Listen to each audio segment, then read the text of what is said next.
به نام خدا سلام، من حسین نصیری هستم و اینجا فنگپه. همونطور که میدونیم ما تو فنگپ به گفتگو با اهالی فن میپردازیم.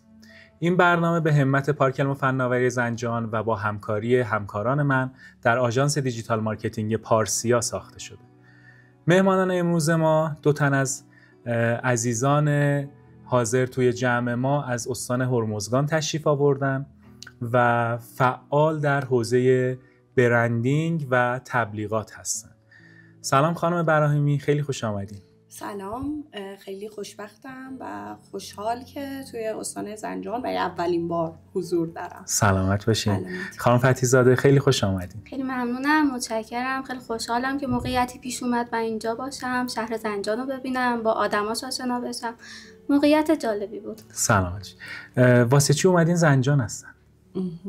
به مناسبت هفته پژوهش به دعوت پارک علم و فناوری زنجان و معاونت علمی کشور دعوت شدیم اینجا به عنوان مشاوران حوزه تخصصی خودمون که حالا برندینگ و تبلیغات حضور داشته باشیم. خیلی هم عالی، خیلی هم عالی.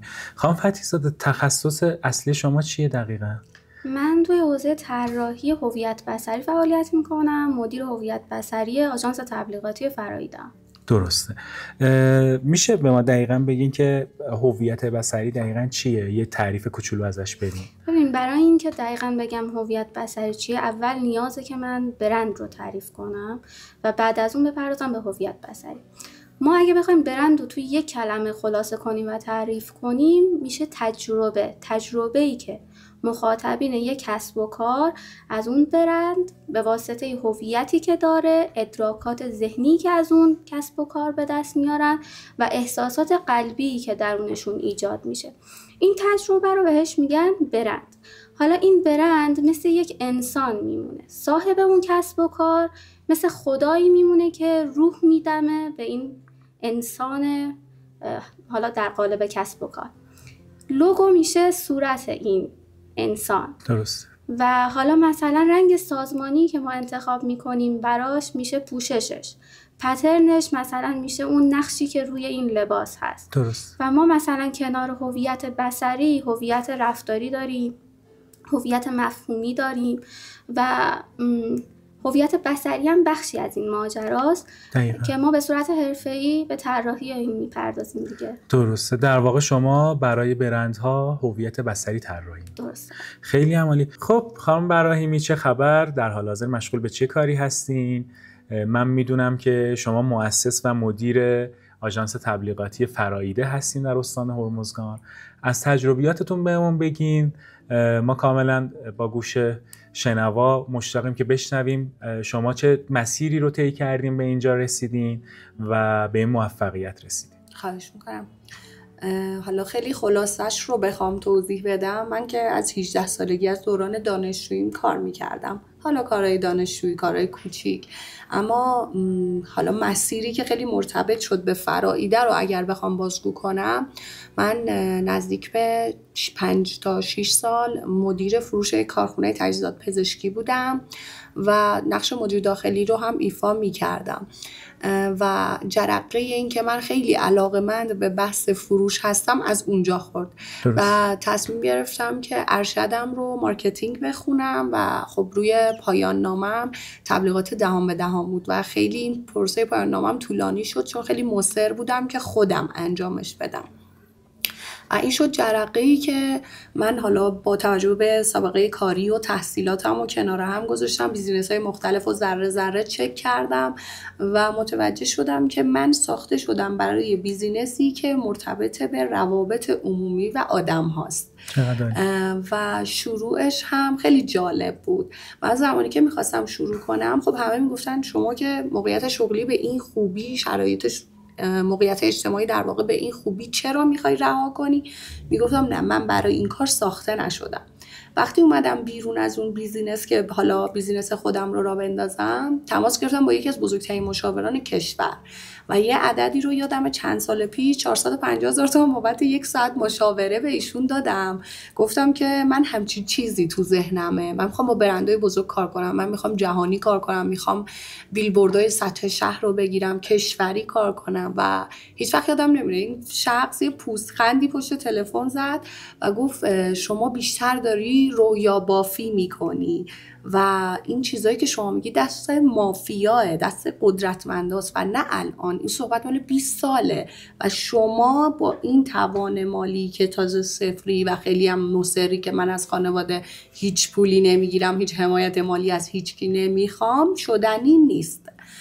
و من یه شریک دارم که حالا اینجا حضور نداره. اول که خیلی باید از ایشون تشکر کنم که اگر خانم کریمی نبود، فرائیده‌ای نبود و قطعا ما حالا اینجا حضور نداشتیم. به حمایت ایشون و کمک‌های ایشون ما به اینجا رسیدیم. و هی مشورت که همه میگفتن نه، ما دوتا میگفتیم میشه.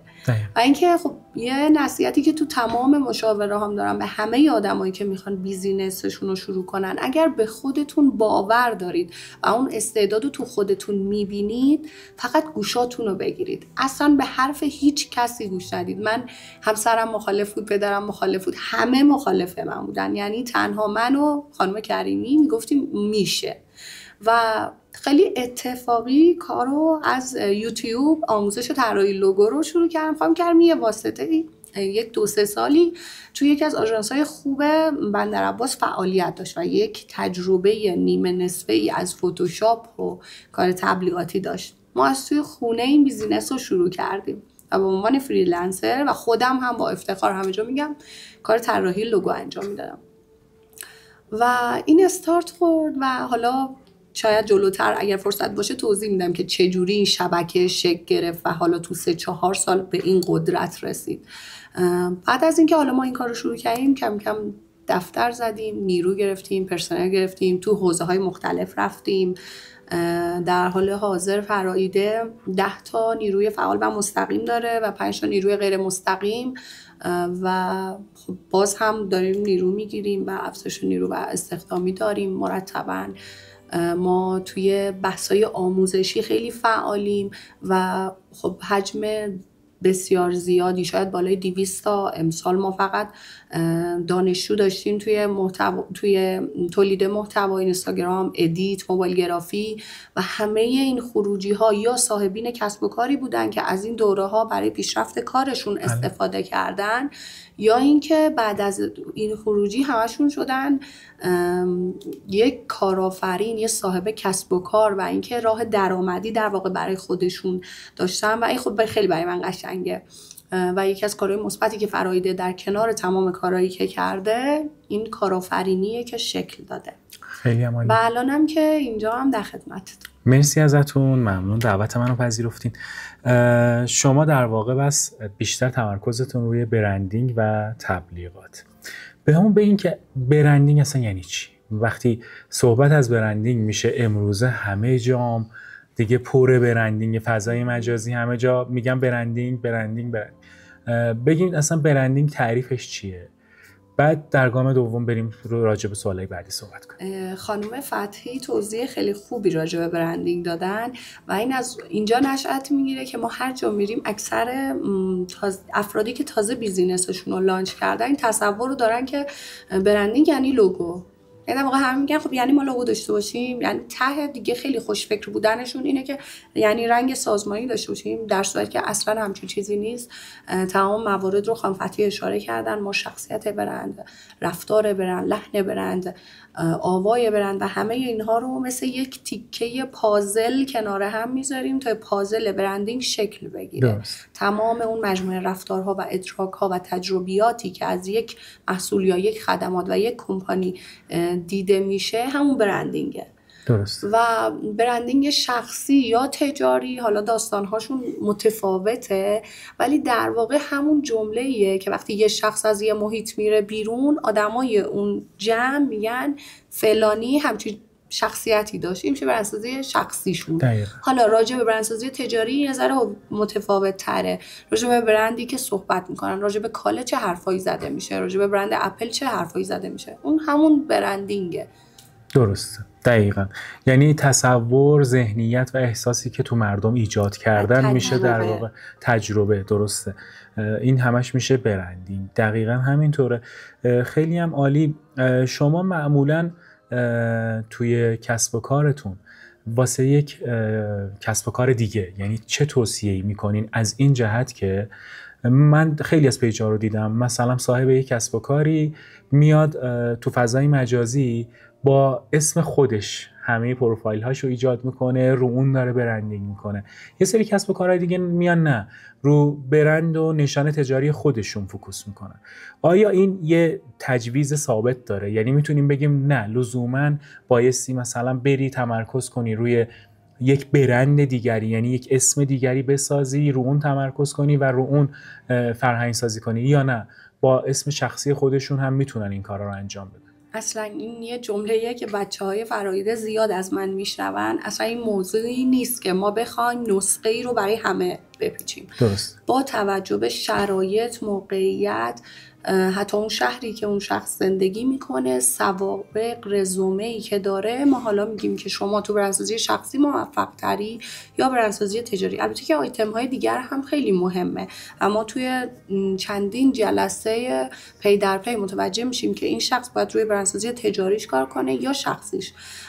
ولی خب یک موضوعی که کلیت کار هست، اگر شخصی توی یه بیزینسی مثلا طراحی لباس رزومه قابل توجهی داره، رشته تحصیلی، رزومه کاری یا حالا مواردی که مرتبط به این موضوعه و تا حالا نشونشون نداده، اینا بوده ولی نشونشون نداده، میتونه برندسازی شخصی بهش کمک کنه، فقط به شرط اینکه نشون دادن درست این رو یاد بگیره. درست. ولی اگر همون شخص اصلا یه بیزینس دیگه ای داشته، سالها ما این مورد رو داشتیم توی دفتر که این مثال رو میزنم، سالها حسابداری کار کرده، یه پولی از حسابداری کنار گذاشته و علاقه‌مند به این موضوع طراحی لباس بوده و حالا سوالش از من اینجا بود که من برم برندسازی شخصی کار کنم. خیر، شمایی که هیچ رزومه‌ای تو این داستان نداری و اصرار داشت که من خیلی با کیفیت میخوام کار کنم، به واسه اون پولی که کنار گذاشتم میخوام متریال خیلی خوب، چه خیاطیای خیلی خوب، ولی تو روی اسمت که کار نکردی، تو اسمت رزومه‌ای نداره، اونجا بهتره که تو برندسازی تجاری رو انتخاب کنی، یک برند تجاری لوکسی که اینقدر با کیفیته و در کنارش خیاطا و طراحای حرفه‌ای داره. خب قطعا رشد بیشتری داره تا شخصی که دیروز حسابدار بوده و هیچ اطلاعاتی ازش نیست بخواد رو برندسازی شخصیش کار کنه. خیلی عالی، ممنونم ازتون. خانم فتحی زاده، این هویت بصری کجای برندینگ قرار میگیره؟ یعنی ما وقتی صحبت از برندینگ میکنیم هویت بصری میاد چی رو تکمیل میکنه؟ شامل چه چیزهایی میشه؟ یه مقدار اینو برامون باز کنیم که صاحبین کسب و کار و شنونده ها، بیننده های ما بیشتر باهاش آشنا بشن. ببینین، هویت بصری ما توی کلاً به وجود آوردن یک کسب و کار باید چند تا قدم برداریم. اولیش خودشناسیه، اینکه بدونیم اصلا میخوایم چیکار کنیم، میخوایم خدماتی ارائه بدیم، اون خدمات چیه، میخوایم کاری رو انجام بدیم، اونا چیه. حالا اون خودشناسیه که مربوط به خود اون کارفرما و اون صاحب کسب و کار میشه.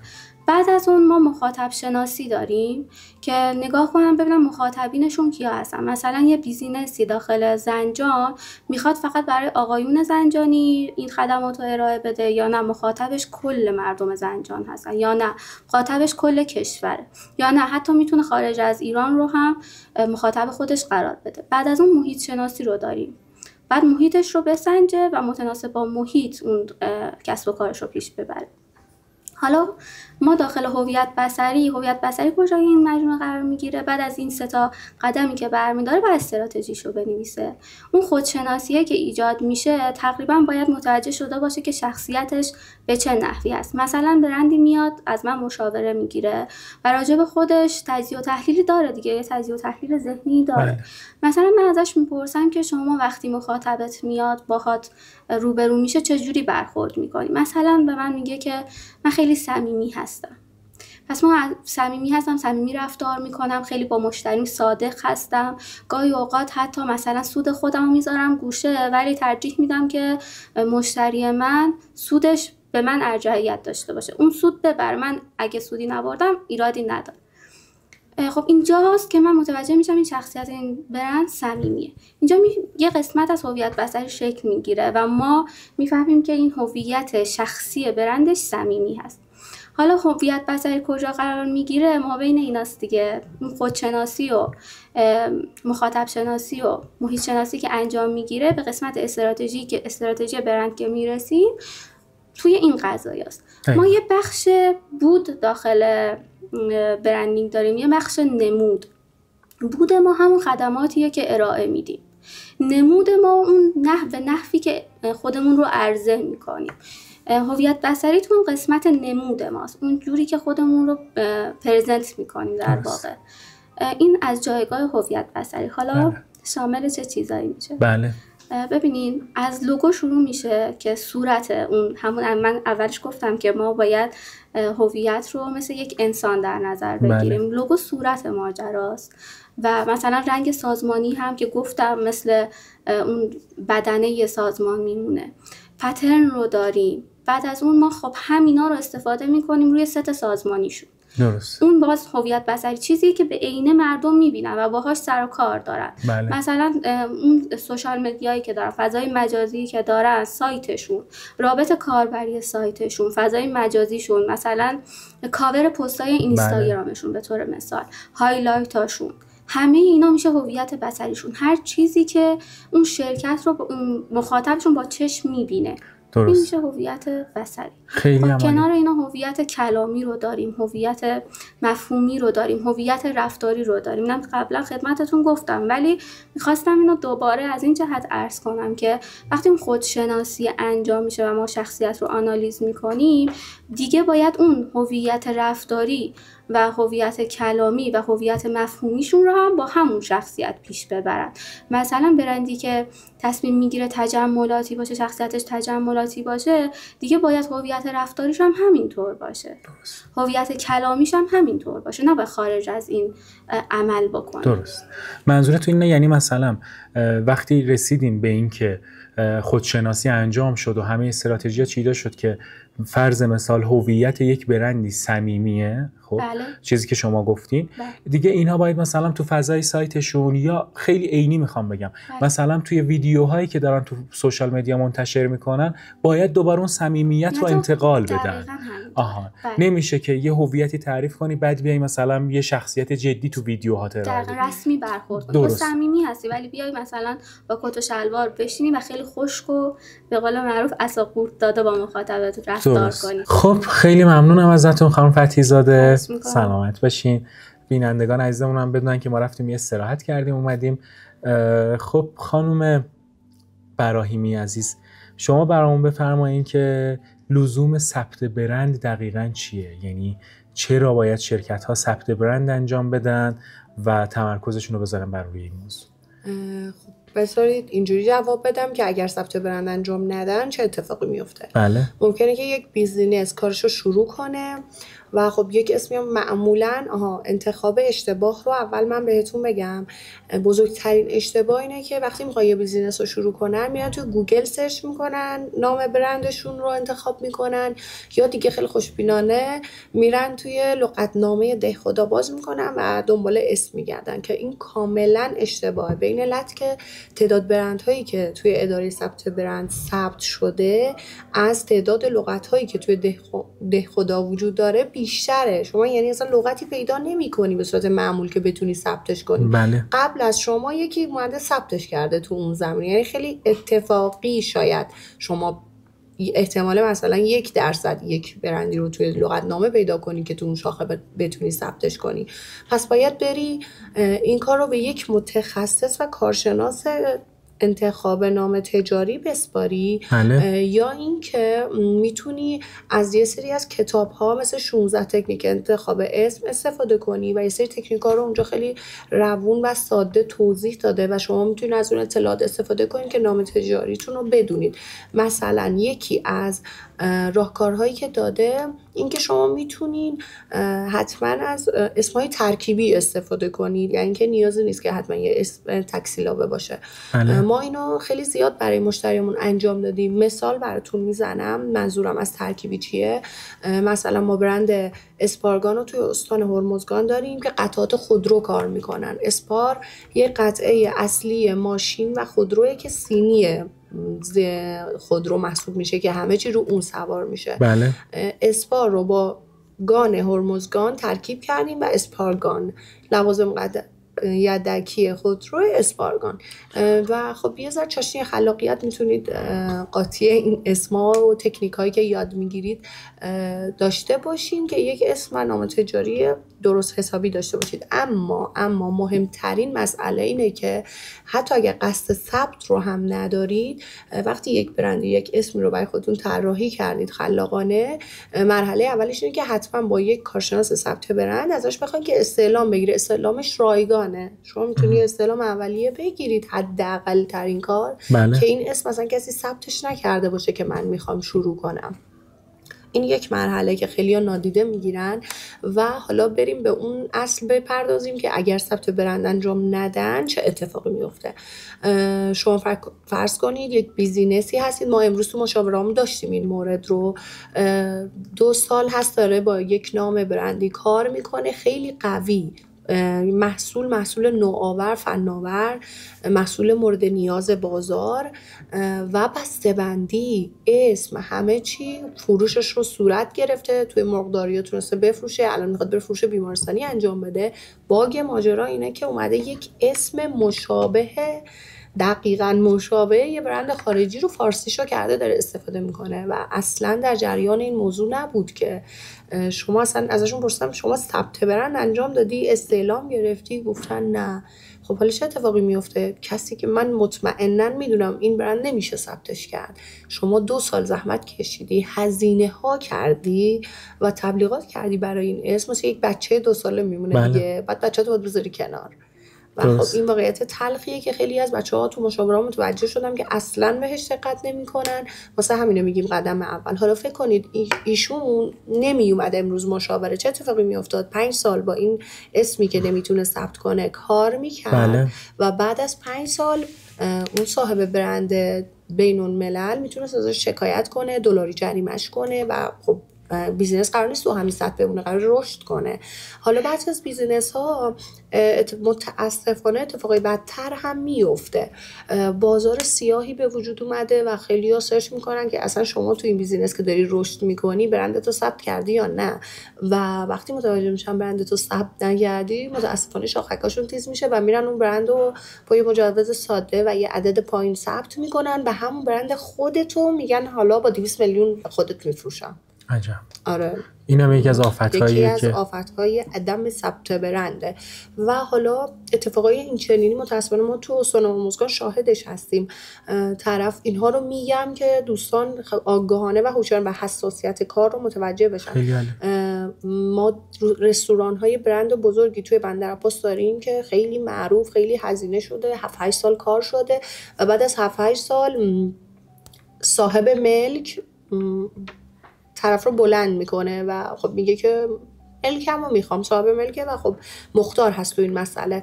و متاسفانه رستوران به این بزرگی ثبت برند رو انجام نداده و وقتی از اونجا بلند میشه صاحب ملک زودتر اون برند رو ثبت کرده و خب تمام زحمت هایی که اون شخص اول کشیده و 2 دستی تقدیم کنه به صاحب ملک که همونجاست با همون نام تجاری فعالیتش ادامه میده. و خیلی از این موارد این چنینی ما زیاد دیدیم. طرف 14 سال 15 سال با یه اسم داره کار میکنه، اصلا براش خنده داره که یکی بیاد بگه که من این برند رو ثبت کردم، این برند مال منه، باید بذارش کنار. و هیچ چاره‌ای جز این مسئله نیست، چون یک کار کاملا قانونیه. حالا شاید اخلاقی نباشه ولی قانونیه. در واقع یعنی قانون چیزی برای اون کسی که داره 14 سال کار میکنه و ثبت نکرده نداره. همه حمایت‌ها و همه قوانین سمت اون کسیه که برند رو ثبت کرده. و موضوعی هم وجود داره اگر شما قراره یک برندی باشید که با کارخونه ها در ارتباطید، با ارگان های بزرگ در ارتباطی، قراره بیزینس بزرگی باشی، خب نیازمند اینه که قدم تو خیلی حرفه‌ای برداری. خب قطعا اون توی مذاکره تو، توی فروش تو تأثیر گذاره که شما چه نام تجاری داری، چه برندی داری، چه هویت بصری داری. اینها همه تو فروش نهایی شما تأثیر گذاره. رئیس کارخونه با یک شخصی که یک هویت ضعیف داره و یک تبلیغات حرفه‌ای برندینگ قوی اصلا وارد مذاکره نمیشه. اما وقتی میونه یک نفر از این لحاظا خیلی قوی و کامله، خب با روی باز حاضره که باهاش جلسه رو فیکس کنه و میگه خب به کارش ارزش قائله. ولی حالا فکر کنید که این مسیره، از ما همیشه به همه مشتریان میگیم اگر ثبت برند انجام ندین انگاری که خونه‌تون رو آب ساختید، هر لحظه ممکنه که خراب بشه و یک اتفاقی تلخ بیفته. دقیقاً درسته. پس در واقع اینجوریه که من اصلا خیلی از کسب و کارها رو حتی دیدیم، امروزه داریم میبینیم، شاید مثلا کیفیت محصول خوب ندارن، شاید مثلا خیلی از پارامترهای یک خدمات یا محصول خوب رو ندارن، ولی به واسطه برندینگ خوب و تبلیغات خوب فروش خوبی تونستن انجام بدن. همچنین مقابلش کسب و کارهایی رو داریم که سالهای سال دارن کار میکنن، حتی خانوادگی اداره شدن و شاید بعضیاشون حتی بالای یک قرن دارن کار میکنن و کیفیت و خدمات خیلی خوبی دارن، مشتریای ثابت خیلی خوبی دارن، اما به جهت ضعف در برندینگ و تبلیغاتشون اون فروشی که باید و شاید و اون توسعه رو نتونستن انجام بدن. من میونه کلامتون یه چیزی رو روشن بکنم. اینجا جملتون که گفتین برندینگ خوبی انجام نمیدن و ارزش خوبی ندارن ولی مثلا خدماتشون خیلی خوبه، اینجا یه اشتباهی انگار فهم شده، سوء فهمی ایجاد شده. ببینیم برندینگ که ما میگیم قبلتر از اینم گفتم از یه بود و نمودی درست شده. یعنی فکر کنید شما یه پروانه رو در نظر بگیرین، یک بالش اون بود، یعنی اون چه که داره و میخواد عرضه کنه، خدماتش، اون محصولی که ارائه میده، کیفیت محصولی که ارائه میده، نوع رفتارش با مخاطبش و همه اینا میشه بود اون برند. و نمودش هم که خدمتتون عرض کردم همون هویت بصریش، هویت رفتاریش و اینا. الان شما که اینو میگی، اینو دوتا با هم یه پروانه، بالای یه پروانه رو میسازن. هر کدوم از این بالا که ضعیف باشه باعث میشه که اون بیزینس رشد نکنه. دقیقاً قبولش دارم. منم منظورم این نبود که کار درستیه، ولی تو کوتاه مدت هم میدونم جواب میده، میدونم تو طولانی مدت به هویت برندین ضربه میزنه این کار. منتها منظورم اینه، من اتفاقا روی صحبتم با کسایی که سالهای سال دارن کار میکنن و کیفیت و خدمات درجه یک ارائه میدن، مثل همون رستورانی که خانم براهیمی مثال زدن، خب واقعا جای تأسف داره کسی بیاد کیفیت خوب بده، غذای خوب بده و همه اینا، بعد یهویی با این مواجه بشه که به خاطر عدم ثبت برند و به خاطر نداشتن برندینگ خوب این اتفاق براش بیفته. دقیقاً همونطوره. یعنی برندی که در راستای صحبت‌های شما کیفیت خوبی داره میده، در واقع همون بود خوبی داره، نمود خوبی هم خود به خود خواهد گرفت.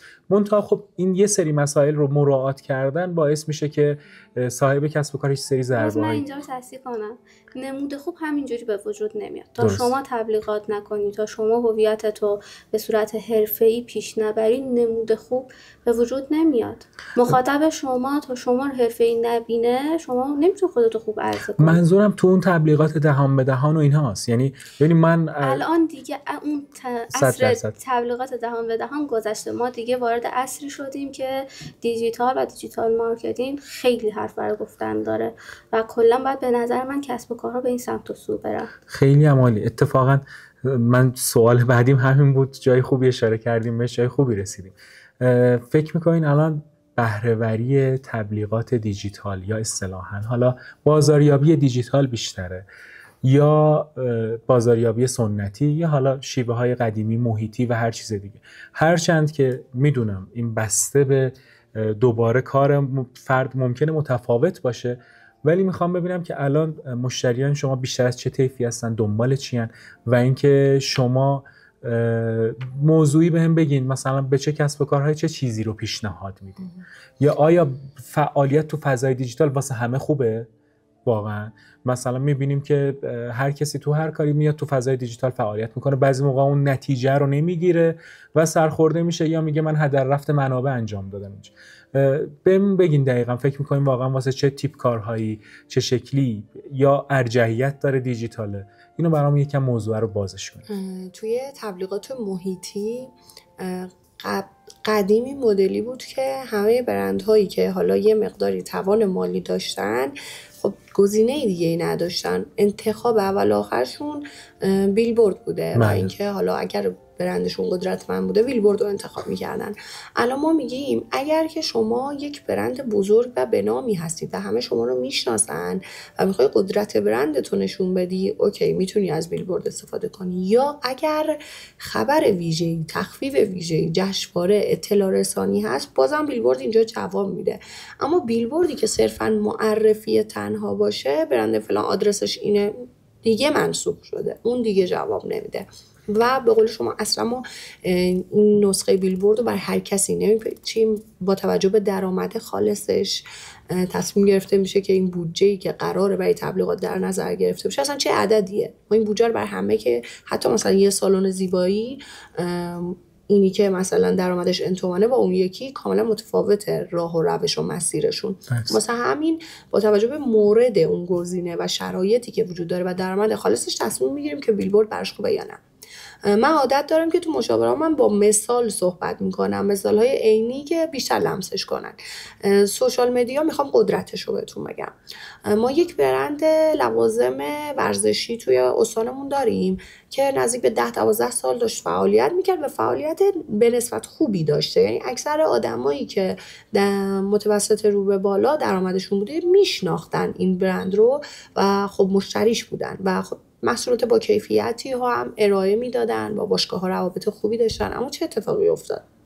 توی این 6 ماه اخیرشون میگن ما همین هفته پیش قبل از اینکه من بیام زنجان با ایشون جلسه داشتم، میگن ما دست پا شکسته تو سوشال مدیا به خاطر اینکه حالا همه بودن ما هم هر از گاهی تولید محتوا انجام میدادیم، خیلی ساده، اصلا نه با ادیت خاصی و نه با اونقدر دانش و آگاهی خاصی، فقط انجام میشده، استمرار داشتن توی این موضوع. و میگن که خیلی جالبه، میگن یه شب خوابیدیم بلند شدیم 2 تا پست ما میلیونی شد، پیج ما شد 160K. خب یک دفعه یه پیج اینجوری بشه 160K و توی 6 ماه بیزینسی که 10 سال ادعای نفر اول بودن میکرد، یه دهن مغازه‌شو کرده 2 دهن مغازه و 12 نیرو اضافه کرده. این چیزی جز قدرت سوشال مدیا نیست. و اینکه الان دیگه با تیم تولید محتوای ما قرار داد، بس چون میگه دیگه تیم تولید محتوای خودم فقط باید دایرکتور رو جواب بده و ارسال کنه، اینقدر که حجم سفارش بالاه. و خب این مثال عینیه که و ما از اینجور مثال ها زیاد داریم. و حالا عدد فالوورم اصلا اونقدر مهم نیست ها. ما فرایده خب به واسطه اینکه دیگه خودتون یه جورای همکار ما میدونید، کوزه‌گر از کوزه شکسته هم میخوره. ما هیچ وقت برای خودمون تایم نداریم تولید محتوا رو دست با شکسته، هر از گاهی در حد یه عکسی از ایونت و سمینار و همایش استوری میشه و حالا پست هم ماهی یه دونه شاید بذاریم شاید نذاریم و 7000 تا بیشتر فالوور نداریم توی این 2-3 سالی که فعالیت کردیم. ولی من اینجا از طریق اینستاگرام پیدا می‌کردم، یعنی سمینارهایی دعوت میشم. حتی ما خیلی از کارهای بین‌الملل و اینترنشنالمون از طریق اینستاگرام بوده، یعنی سفارش‌های خاصمون، پروژه‌های بزرگمون، پروژه میدون آزادیمون، اینا همشون سفارش‌هایی بوده که از اینستاگرام اتفاق افتاده و خب این قدرت سوشال مدیا رو میرسونه. خیلی ممنون که تا اینجا ما رو همراهی کردین. منتظر ادامه این مبحث در قسمت بعدی باشین.